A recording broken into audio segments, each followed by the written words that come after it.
Cluster news today और मैं हूं आपके साथ मानवी ठाकुर। शुरुआत करते हैं आज की खास खबरों से।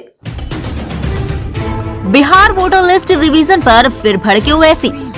ऑल इंडिया मजलिस-ए-इत्तेहादुल मुस्लिमीन के प्रमुख और लोकसभा सांसद असाउद्दीन ओवैसी ने एक बार फिर से बिहार में विशेष मतदाता पुनरीक्षण को लेकर भारतीय चुनाव आयोग पर सवाल उठाए हैं। इसके साथ ही उन्होंने चुनाव आयोग पर गरीब लोगों को परेशान करने का आरोप भी लगाया है। दरअसल AIMIM प्रमुख असाउद्दीन ओवैसी ने रविवार को सोशल मीडिया प्लेटफॉर्म X पर एक पोस्ट किया है।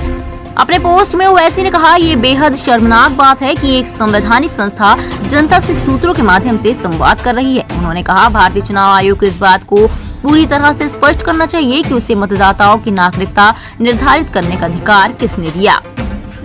असाउद्दीन ओवैसी ने कहा, एक तो यह विशेष और गहन पुनरीक्षण कार्य एक बेहद महत्वपूर्ण चुनाव से ठीक पहले किया जा रहा है, जिसके लिए गरीब से गरीब लोगों तक से अचानक ऐसे दस्तावेजों को लाने के लिए मजबूर किया जा रहा है जो उनके पास शायद होंगे ही नहीं। ऐसे में इस विशेष कदम का मकसद सिर्फ गरीब लोगों को और बेबस बनाने की कोशिश मात्र प्रतीत होता है।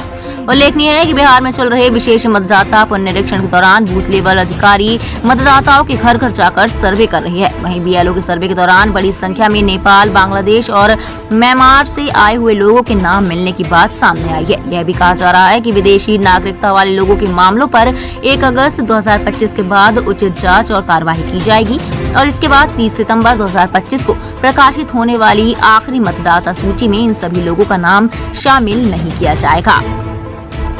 जब आपको राइट नहीं है, आप कैसे करेंगे काम?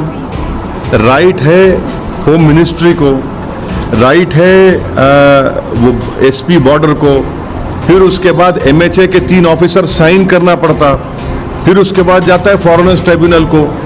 आपको राइट ही नहीं है, क्यों कर रहे हैं आप ये? यही तो हमारा बुनियादी क्वेश्चन है।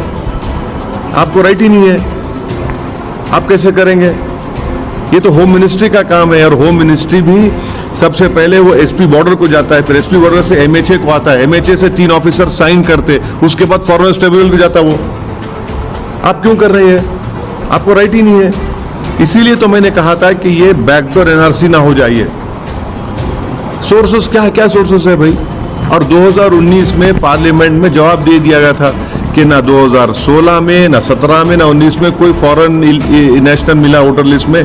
सिर्फ एक मिला तेलंगाना में, एक मिला वेस्ट बंगाल में, एक मिला गुजरात में। अब बताइए इस पे क्या बोलेंगे? समरी जो रिवीजन हुआ 2025 का, ये खास तौर से सीमांचल का, किशनगंज, पूर्णिया, कटिहार, अररिया का, वहां पर तो किसी का नहीं निकला कि ये सिटीजनशिप नहीं है, डॉक्यूमेंट नहीं है।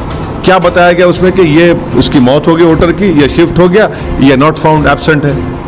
तो ये इस तरह करके ही आप लोगों में गलत मैसेज दे रहे हैं।